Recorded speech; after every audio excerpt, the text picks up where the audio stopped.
Hello, hello. Hi, guys. Hey, how are you? Happy Monday. Happy Monday afternoon, evening, depending where you are.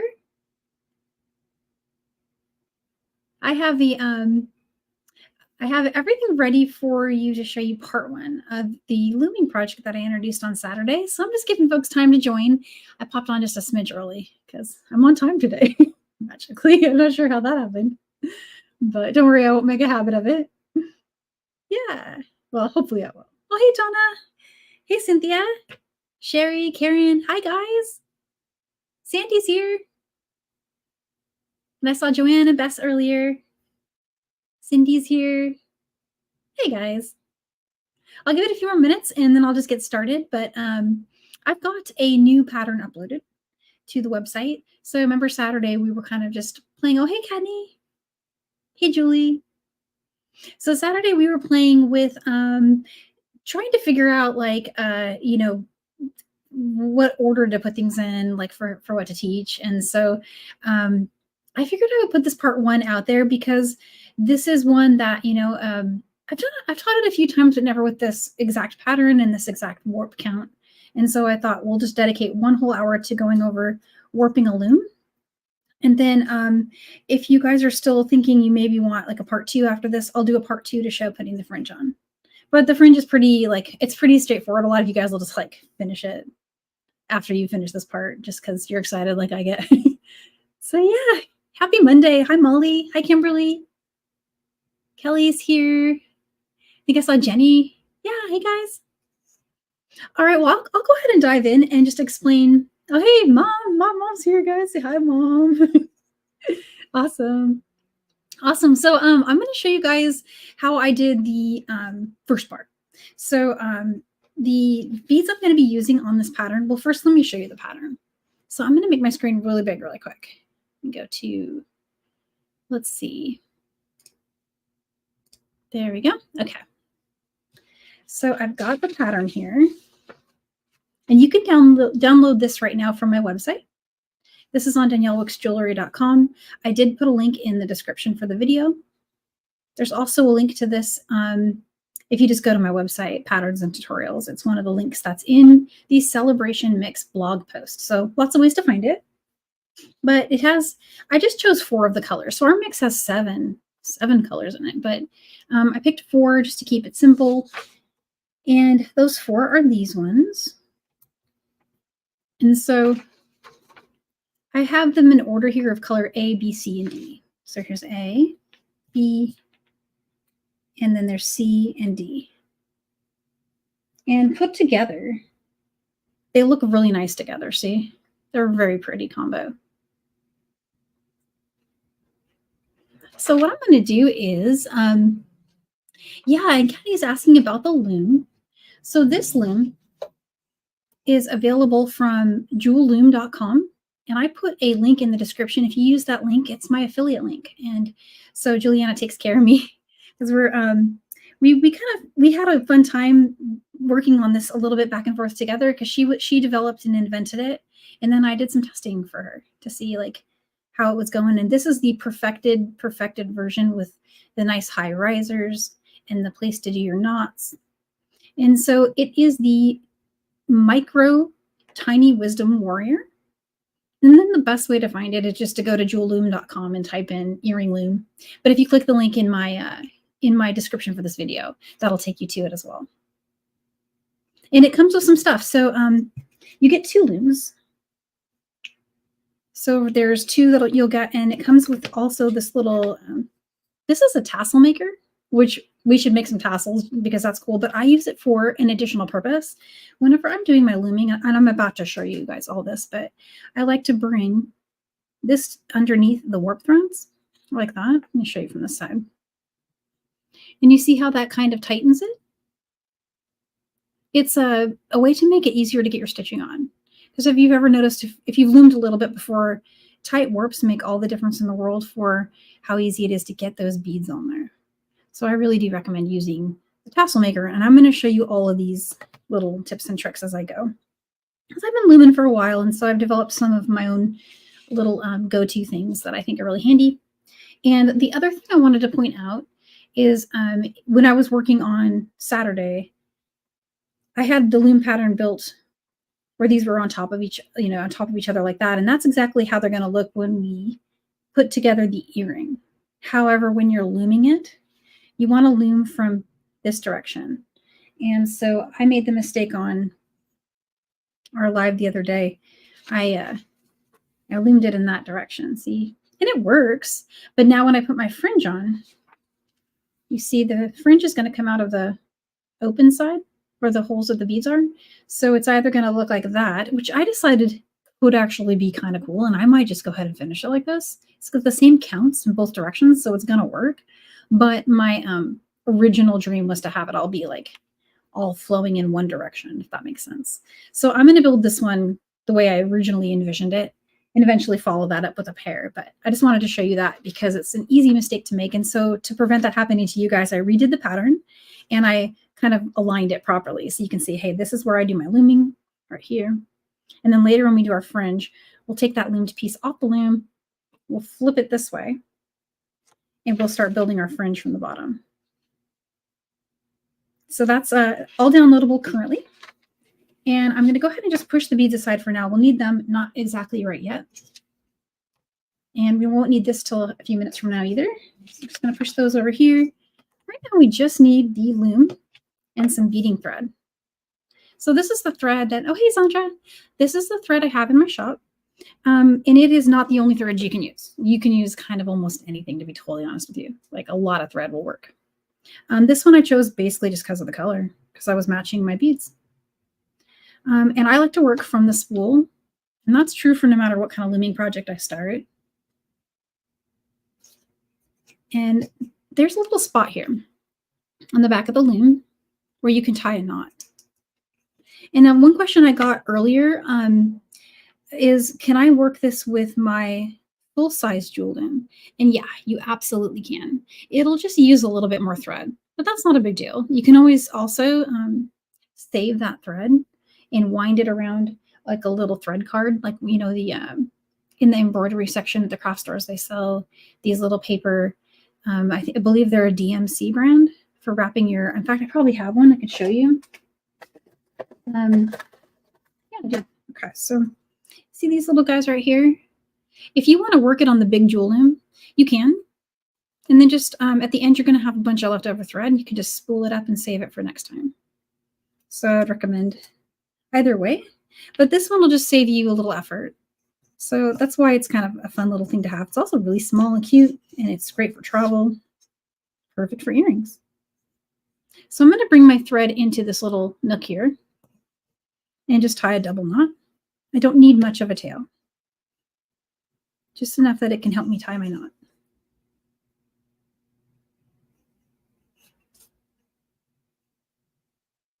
And you do want to do a double knot. Okay, so just get that right on there like that. Hey, Zakaya. Hey, everybody. So it's just me today. So if I miss chats, just repost and I'll keep trying to look up and see it. I'll try not to miss any. But so there's my little knot, ready to go. And what I'm going to do is I'm going to bring this over through the first comb here. So I'm just jumping to the next comb. And if you're on the regular jewel loom, just go to the first, you tie to the knob and then just go to the first coil that's next to you. It's actually really easy and you can do whichever you like. And then I'm going to go through the first comb here and the corresponding one here at the base. So far, so good. And then go ahead and just come down through either one of these combs. It doesn't matter which one.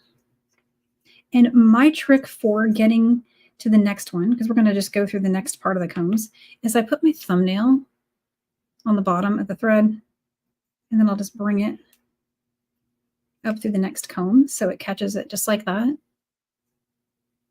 Find the next space here. And so just like this. And we're going to go for a total of 14 warp threads. And the reason we're going to do 14 is our pattern has a 13 row, 13 beads per row. And so we need a thread on all sides of the beads. So I'm just going to bring this down through the next comb here. Use my thumbnail to hold everything in place and bring it up to the next one.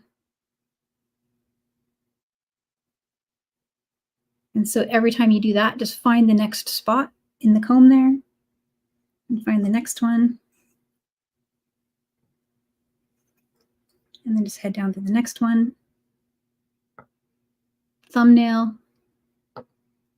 Hold everything tightly. And you got it. So there's my fourth one. Putting on number 4. Hey, Linda. Hey, Elizabeth. Lorena's here. Hey, guys. Hi, Brenda. And sorry if I missed anybody. I'm glancing up just periodically here. So the trick is really and Joan Dice was telling me that this trick really helped her, the thumbnail, to get everything to stay put while you're making your turn through the combs there at the bottom. It helps you get nice tight tension because it's not loosening up on you as you make this next little turn. So you can pull it nice and tight. The other trick is don't rush it, just go slow. Take your time because there is no fire.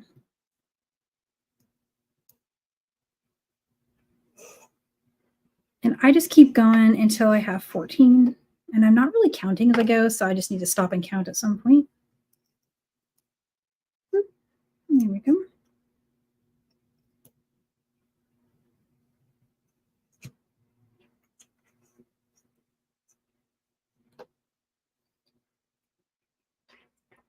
Almost got it.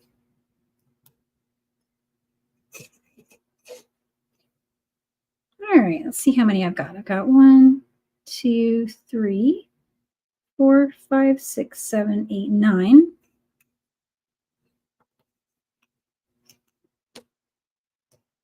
There's my 10th.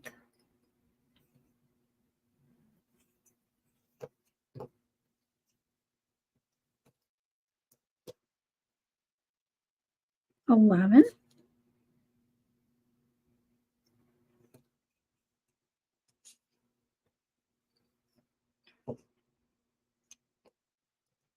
12.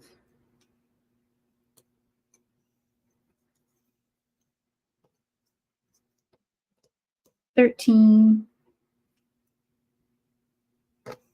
And last but not least is 14, I believe. And I will double check that because I never trust my counting abilities when I'm on a live.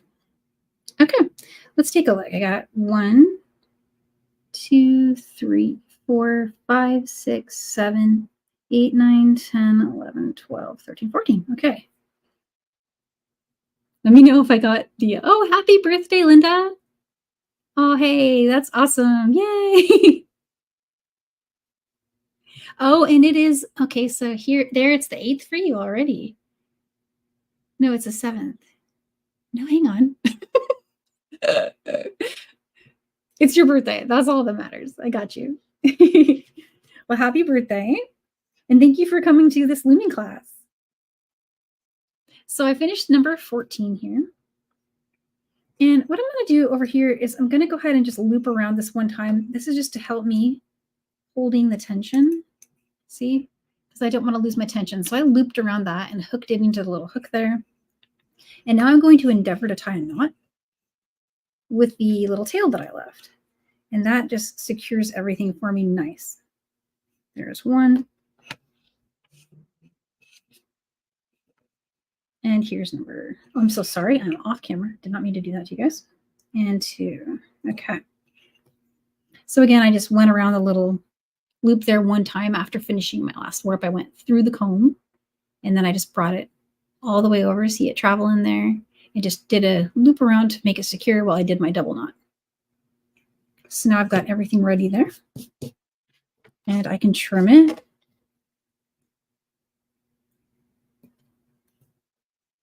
And there's my warped loom. So for anyone who's new to looming, what this is here is the warp threads.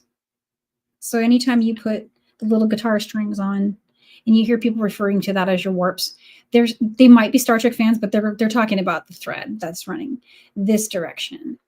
And so what I'm going to do now is put on my weft thread. So the weft thread is the one that goes under, over as you're stitching. So I'm going to need to get that spool of thread back. And for this one, just cut a comfortable length of thread. This is not a huge pattern. We only have to complete this little tiny little number of rows here. So don't worry, you only have to do a few. And we are doing really fantastic on time. So I'm hoping I can actually finish this while we're here together. So I can show you a complete one, but I do have a backup plan if I need to. I have one that's ready to go. It's just the one that isn't the right direction. It's the same counts though. Some funny stuff in the chat. You guys are awesome.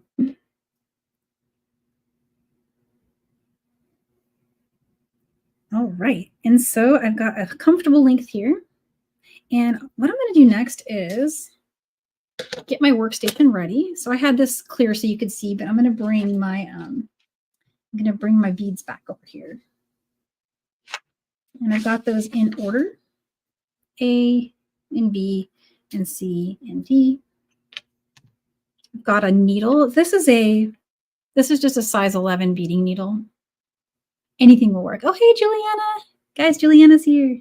Juliana, we are making the Highland earrings today. Super fun.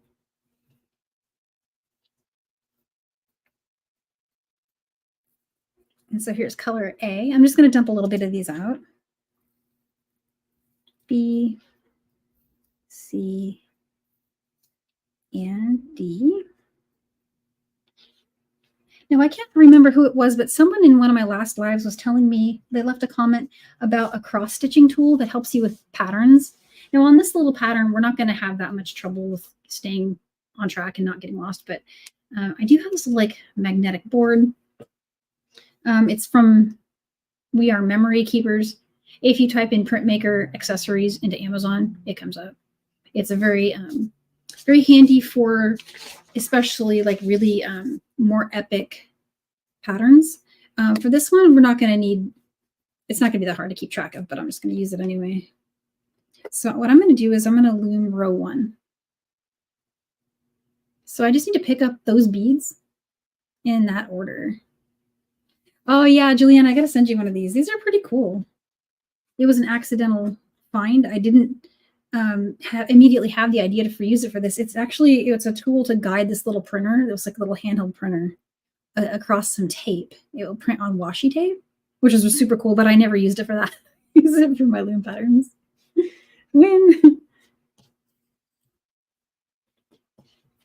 And so I've got that off camera here. One thing I'm going to do really, really quick is I'm going to put the tassel maker, and this is just a me thing. This is not required, but it's just something I like to do. I put it underneath my warps there, and it just makes it nice and tight. It creates tension, kind of the same thing that's happening with like when you take the bar out of the blue loom. And so here's the thread that, again, this is just a comfortable working length. And I'm going to go ahead and bring this under all of those warps that we just created. And now let's pick up the beads. So we need 2B and 1A. And there's a B, color C, 3 of those, 1 of these, and 2 B's. Okay. Let's slide that down. And how much tail to leave? You don't need much, 7 to 10 inches or so. So you really don't need a whole lot. And I see a question, Danielle, could you brick stitch? So well, square stitch would be better because brick stitch offsets the location of your beads, right? So in a brick stitch design, you have one bead that sits kind of above the 2 below it. in between them, you know? And so in my pattern, everything is in a line, which I kind of needed to do a tartan. It needed to be in a straight line. So this is more suited for loom or square. But if you are looking for a brick stitch version, you know, there's probably a way to do it. I think it would just look different. Let me think on that. I don't have a great answer, but let me think on it. So I've got my beads on here, and I like to go back through them with my needle just temporarily as a stabilizer because it helps me get them through on my loom. And so I forgot to skip a bead, and I'm working with size 10 Delica, so it's going to take me just a second, guys, to get them corrected. Usually, sometimes I skip every other comb, but I'm going to just get one side on here. These are spaced perfectly for size 11 seed beads, and I'm using a size 10 seed bead. So I'm doing something a little unusual and brave. Because why not, right? There we go. Okay, I'm just going to push that up a little bit. And so I'm just going to move each of these threads individually now. But stick with me, I will get there.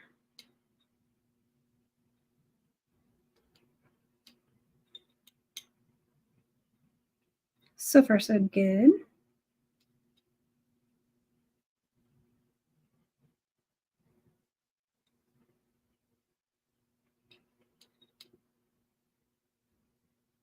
Yeah, when I did this demo with Stacy, I remembered we did a demo that was very similar to this about, I think it was maybe even a month ago now, but I spaced out my warping on the combs in a way that made this just a smidge easier to get, but it's possible to do it either way. You just got to kind of help it. But what I meant by that is, like, if you put one and then skip a comb, or do two, skip one, two, skip one, that would probably even be better. I could do two, skip one. It might make it easier for you to do this part.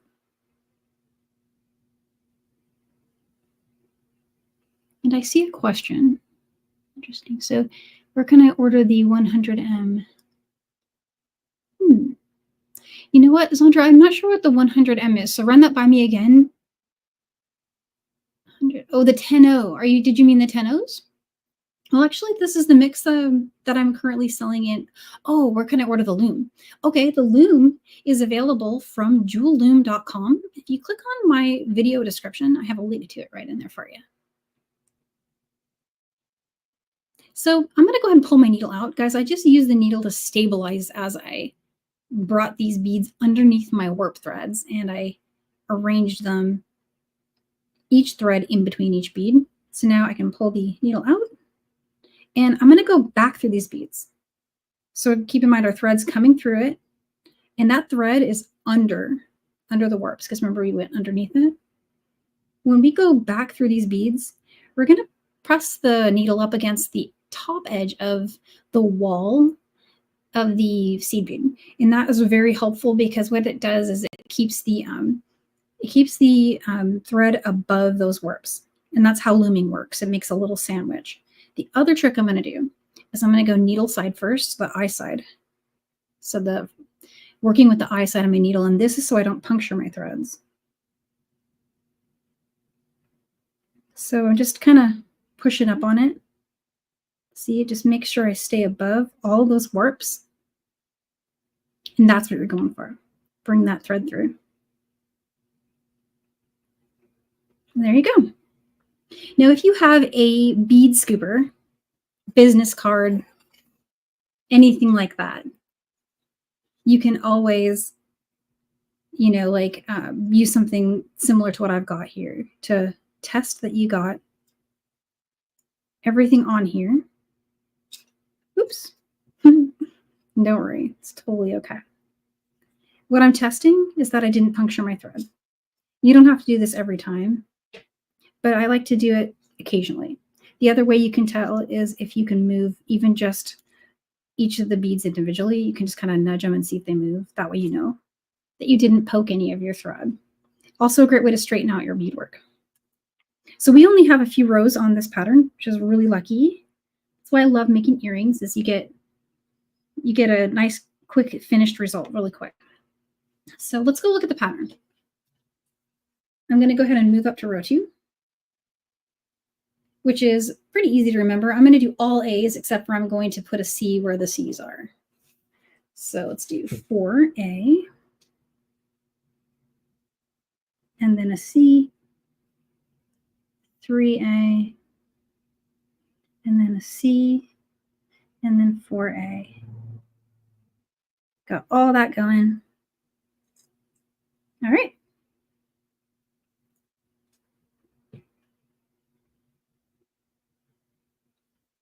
Hey, thanks, Lorena. Thank you so much.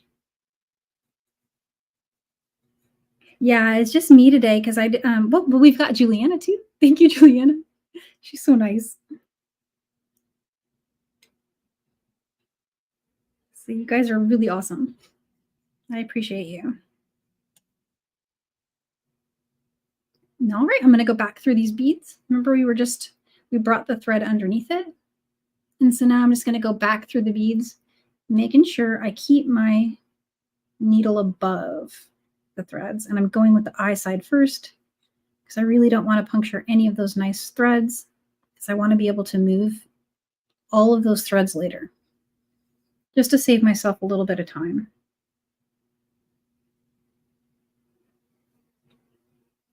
And there you go. Next row, I'm going to move this up. And so I won't show you guys every time, but every time I'm just moving it up one.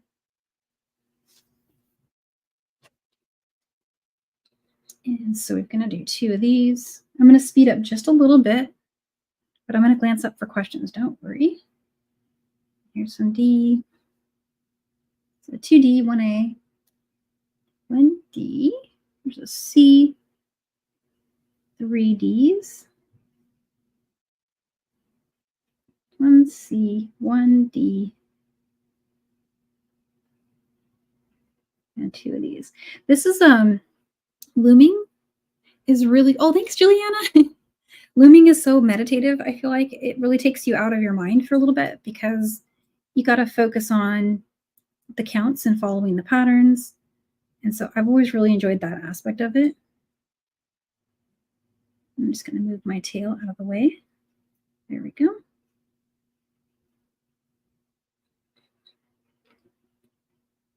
And so each time we bring the beads underneath, you just want to, sometimes it helps if you settle the edge bead first. See, like that one, and then pull that thread through tight. And then you can just use your finger to pop all those beads in place. So just like that. It really, really helps if you have the first edge bead in place first.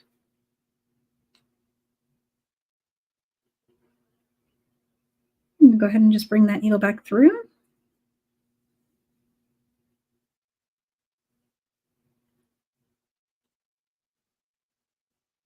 Oh, thanks, Juliana. Yes, the colors I'm using are part of the celebration mix. That it's going to be the last mix of 2024 because Carol and I decided that like we have done so many wonderful patterns, we wanted to just revisit all of them with a new colorway.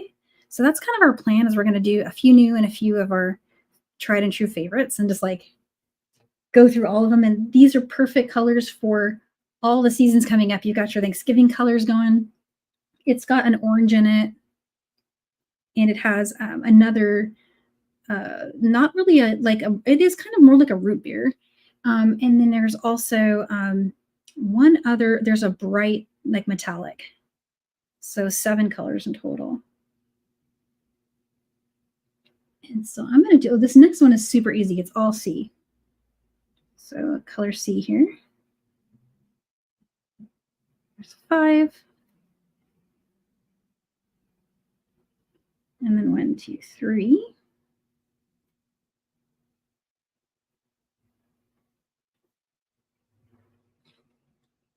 But I do want to make one more color of this particular pattern that I'm doing here. I want to do one with a navy blue in it instead of the red.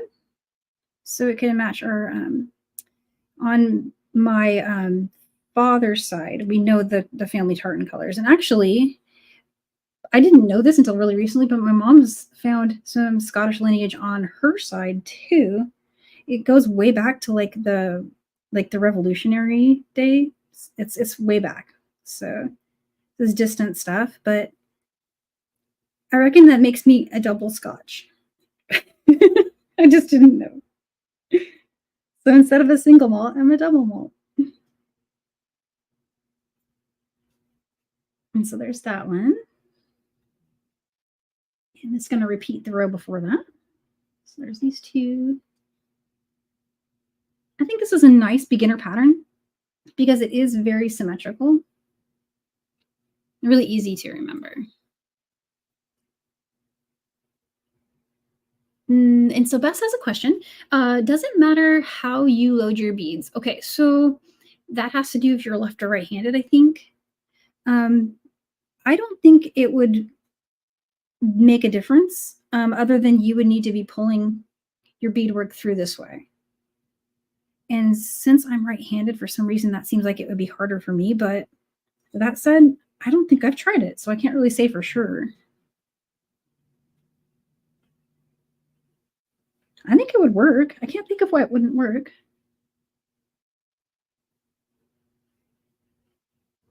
And also the way that I build my loom patterns is different. So I work from the bottom of the pattern upward.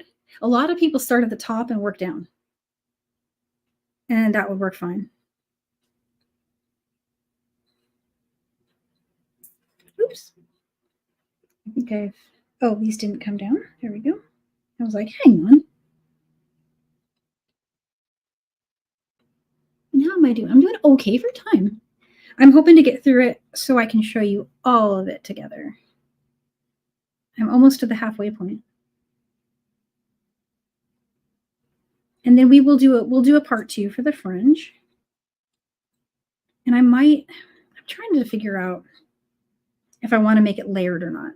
I was doing some bead counting earlier, and I want to make sure that if you just had one mix, like 1 cup of the 16-gram mix, that you'd have enough. But I am notorious for over designing beyond the bead counts. So I need to double check that before I go crazy and make it layers. But wouldn't it look cool with layers? Because I mean, usually if you're doing like layering, the way this garment would be worn, it would be layered, right? So there would be like a couple layers of fabric on top of each other. So I feel like that would be part of the style. I'm still playing, still figuring it out. Oh yeah, I'm missing cool comments. Let me read really quick.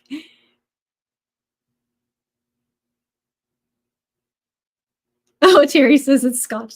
Yeah, I'm a complete noob. I have no idea. That's true. But I'm just learning all this stuff, and I find it kind of fun. I also just think it's pretty. So that's where I'm getting into it. I'm so many different things I don't even know.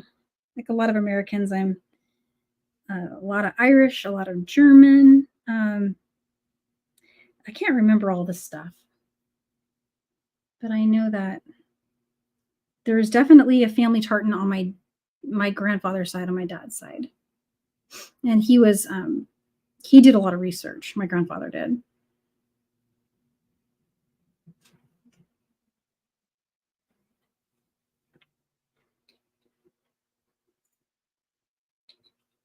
Do you guys follow?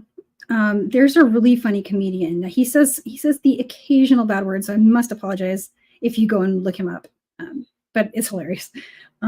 His name is, what's his first name? Garen Noon, and he's Irish. He's from Mayo. He has an Instagram channel with jokes on it, and it's hilarious, guys. It's so funny. If you look him up, apologies for some of the wording, but it's just really funny. it'll brighten your day for sure. The humor is just so cool. It's so different too. It's like I enjoy it.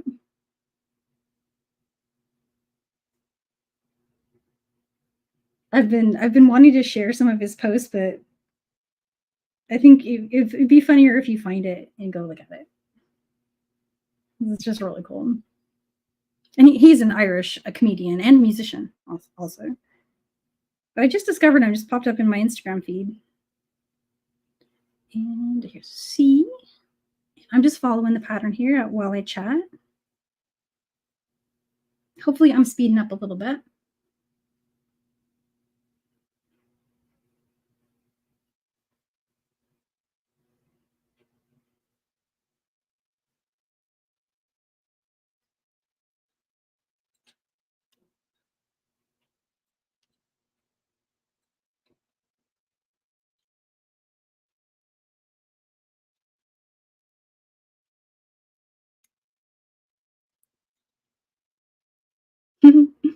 Oh, hey, Marianne. Oh, thanks, Juliana. Oh, Alessandra, you're going to love it. And Sandy says she spent a month in, oh, wow. I don't know where, is it, I'm going to butcher the pronunciation. I'm worried. Girvan, Scotland. Beautiful. Yeah, I would love to spend more time there. I've been to only a few places. And most of the time, I didn't really get to see much of the like touristy stuff. I was just there for work. And so I didn't really get out much. But I would love to travel over there. I'd love to learn more about it. But the reason I thought of the comedian that I brought up, the Irish comedian, is he makes so many jokes about Americans like me who go over there and go on about how much 1/5 of this and that we are. And I was just like, oh, I don't want to be uncool. But when you start looking this stuff up, you get interested, and it's fascinating. And we all want to know what we come from, what we belong to.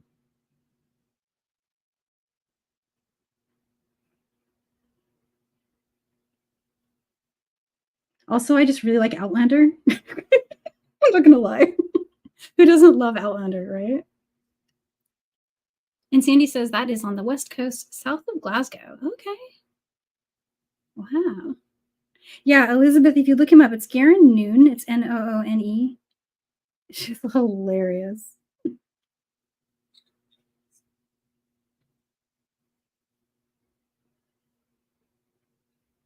He's like, he has a skit where he's just trying Cheez-Its for the first time, because I guess they didn't really have Cheez-Its in Ireland until recently. I don't know.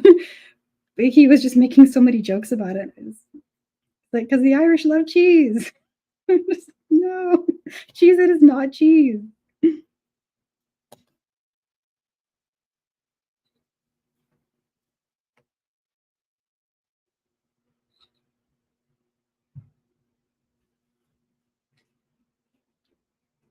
Okay, so I've got these two colors.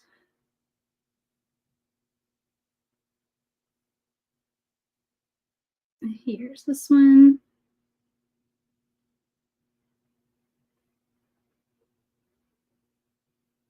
And I love this pattern because if I make a mistake, I will see it in the moment. It's the cool thing about it being in rows.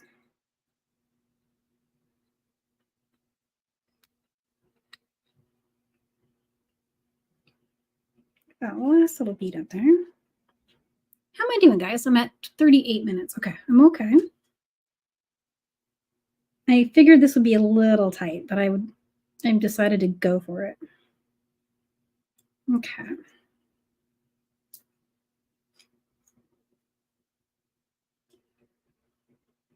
Linda says she loves Outlander.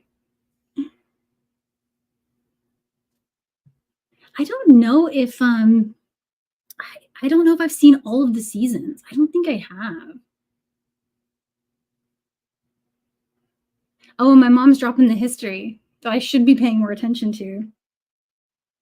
I get excited and I'm like, ooh, I'm gonna go make a tartan, but I didn't fully research everything because maybe these are colors with her side. I don't know. Are they? Take a look. I just know on Grandpa Drew's side it's the hunter green and the blue, and there's some gray in there. It looks like there's some gray, and then I think there's it's either white and black or it's a little bit of like an ivory gold and black. And I will make one of those and I will send it to you guys. That might make a really good gift for my aunts, actually. And with the holidays coming, you gotta be thinking about gifts. Okay, so where am I? I'm on this one right here. And I need to do another one of these. And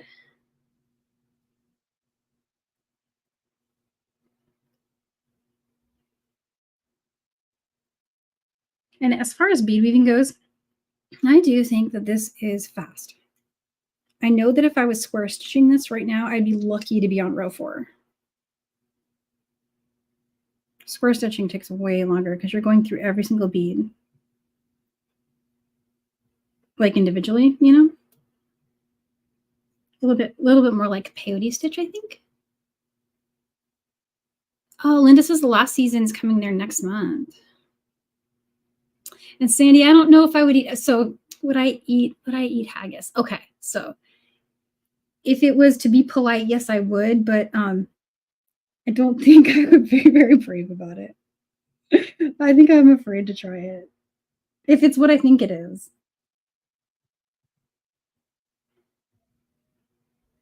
I think it's like, I know it's oh, it's like stomach meat or something from, and I can't even remember. It's probably cow. I could be wrong. Is it goat? 10, 11, 12, 13. I feel like I used to know, but I blocked it from my memory. I don't know.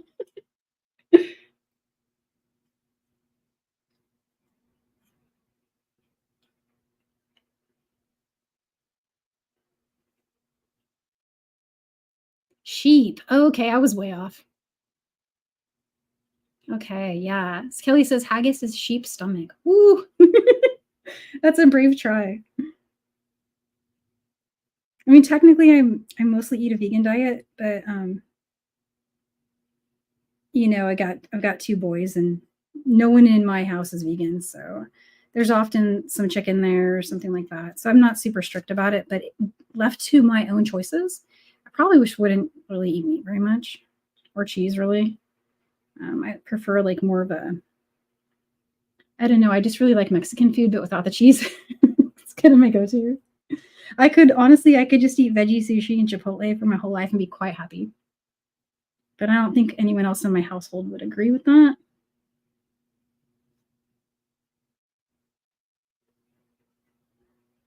And so there's the 3. And then I keep getting confused with this one last part of my own pattern. There's that one. And then this one. And 2 more of these. Okay, we're really close to being done with this pattern, guys. Can't believe it. Oh, Linda says that it's filled with oats. Oh, can I just have the oats? I would just want the oatmeal.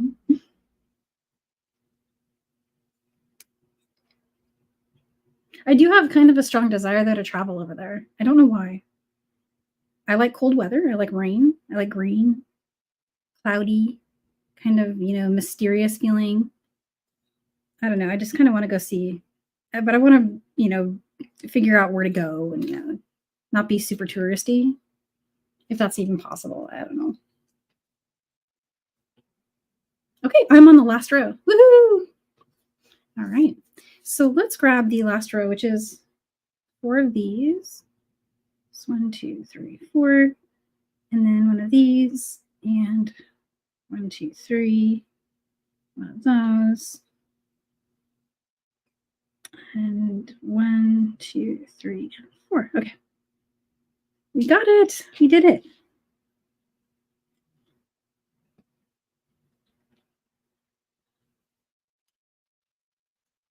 I'm just popping the last row on here. This pattern, I think if anyone's interested, I would not mind creating a full length bracelet pattern for you. And it's also very, very easy for me to change colors in the program I use. So if you have a family tartan and you would like me to swap these colors, at the moment it's a 4-color pattern. I know a lot of them have more than 4 colors, but I was just keeping it simple just so I could easily demo it, you know.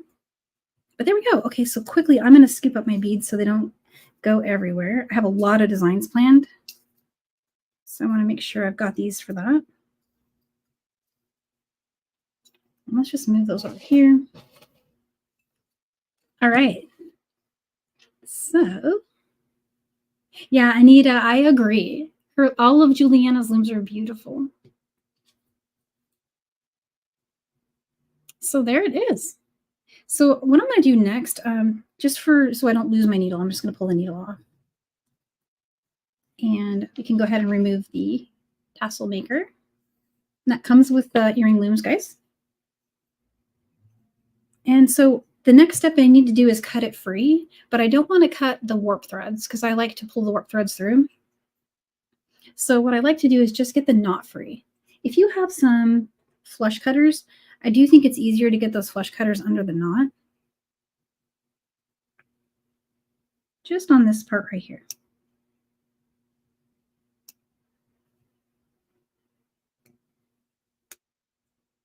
And there you go. I'm just freeing just the spot where we did our knot. And that one's not quite loose yet, so I'm just going to get it a little bit of help there. Okay. So from this spot, just take your thumbnail, and you only have to do this on one side. Free each of those warp threads from the comb at the back. So there's 1, 2, 3, 4, 5. The other side will just automatically fall right off.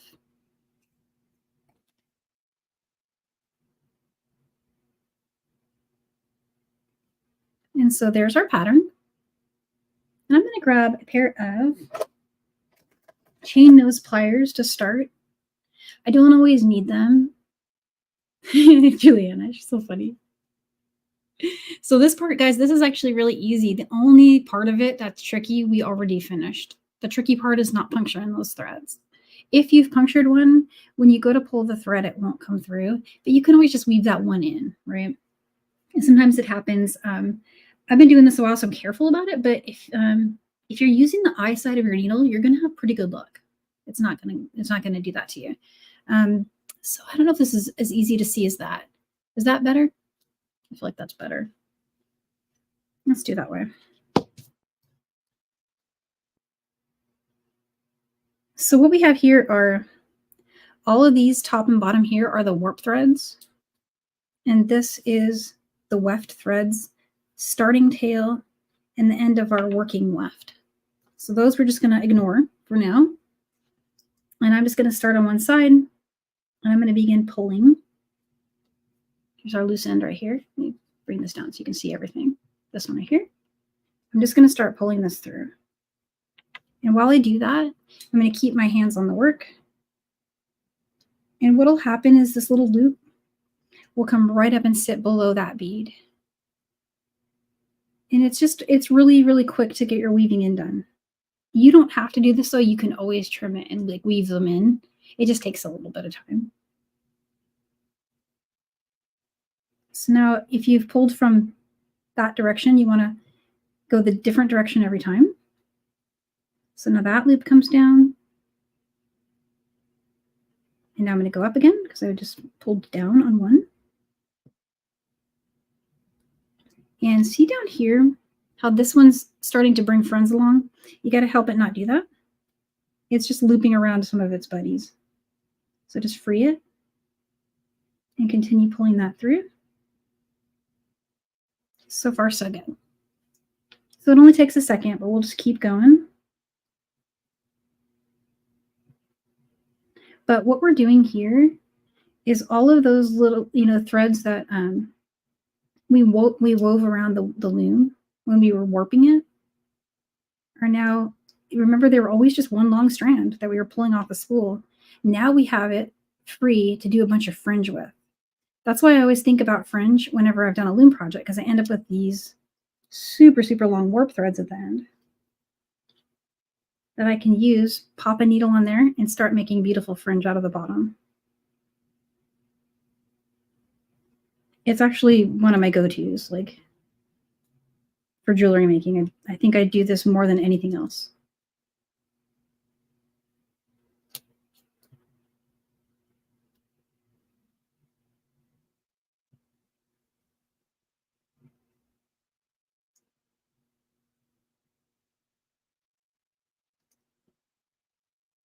There we go. let's keep going. I'm going to just glance at questions really quick. Small round moon loom. Oh, Rosalinda, that's so sweet. Yeah, you know what? That's a really pretty loom. That is a really nice one. They're all really nice. I still need to start the hat bands with Jennifer. We're working on our pattern right now.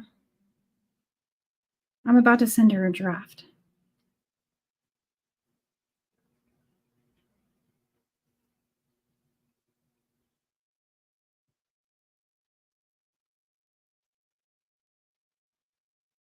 And as far as like how tight to make it under here, you don't want to make it too tight that it like pulls the edges in or makes them uneven. So just gently easy tension on that.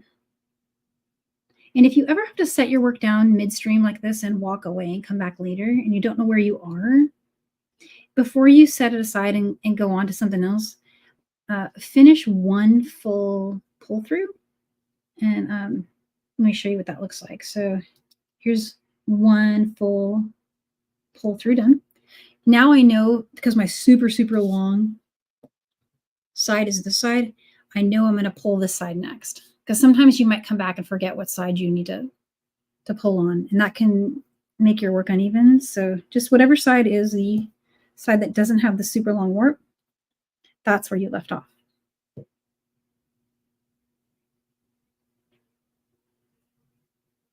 Oops.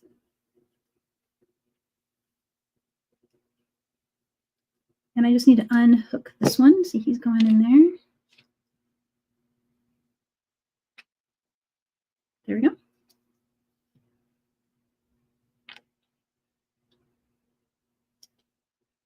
Two more to go.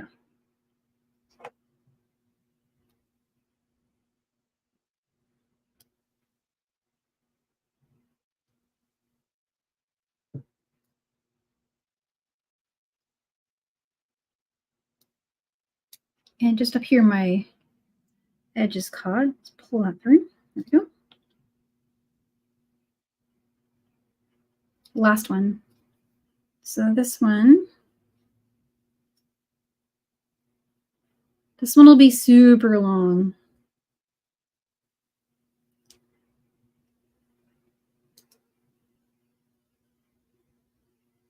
Okay. So that took our work down by orders of magnitude, because all we have left to do now is weave in a few and then save the others for fringe. So kind of the anatomy of where we are relative to the pattern. Let me bring the pattern back really quick. And I will show you, and we are perfect for time. So we loomed this, we pulled everything in, and now I'm going to flip it this way, right? And so the bottom half will have fringe and the top will have maybe like a wire guardian, or you can use one of those size 8 symbol findings for the 8/0 seed beads to do your little connection at the top. You can just do a loop of seed beads, lots of things. I don't know exactly how I'm gonna do this one yet. I really want to use the finding, but I'm out of stock, so I don't want to use it unless I got it for you guys. So I will figure something pretty that I can do, that everyone can do, and finish that. But so let me show you really quick just where to take it from here while you wait for part 2. And so I would recommend saving the super long strand that we had coming out from the warps threads, which is this one right here, for your fringe. So just leave that one in place until part 2. You can go ahead and weave in these two down here, which are the leftover weft threads. And then this top one, you could use it to create a little loop at the top. You could also use some of the leftover weft thread to create the loop if this is too short, depending on how much you have on that side. And Lorena says, I love the original jewel loom. Yeah, I love it too. It's so nice. It's a really, really nice one. So let's see. I'm going to show weaving in on just one of these strands so you know how to do it. and you can be ready for part 2. So let's go ahead and, actually, I'm going to weave in this short one here. It's not very long. And so I will probably bring my weft thread up to do my loop at the top, whatever I end up doing for my ear wire.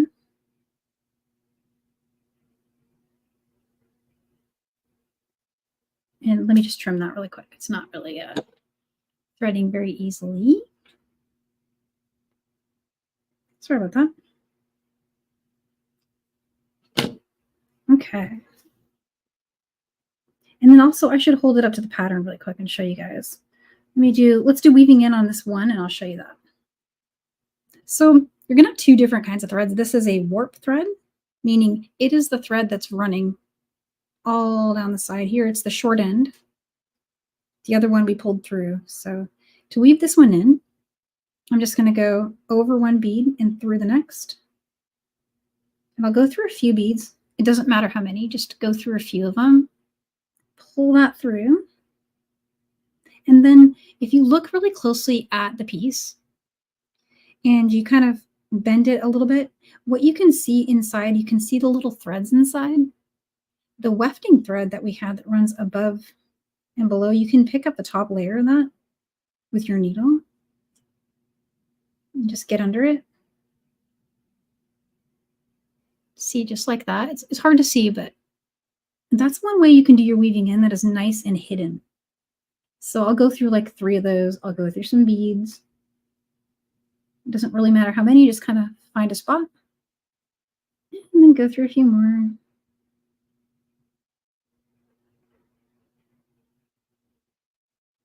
There we go. And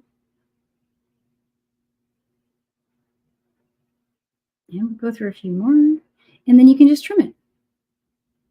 So that's all you need to do to weave in.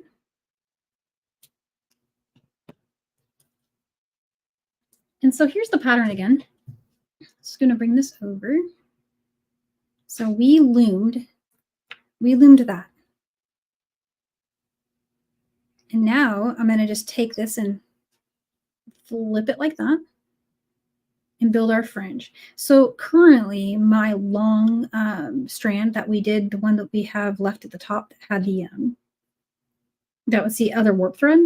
So that's the one that's running here. This one. To bring it down here, all you need to do is pop your needle on that. Do that really quick.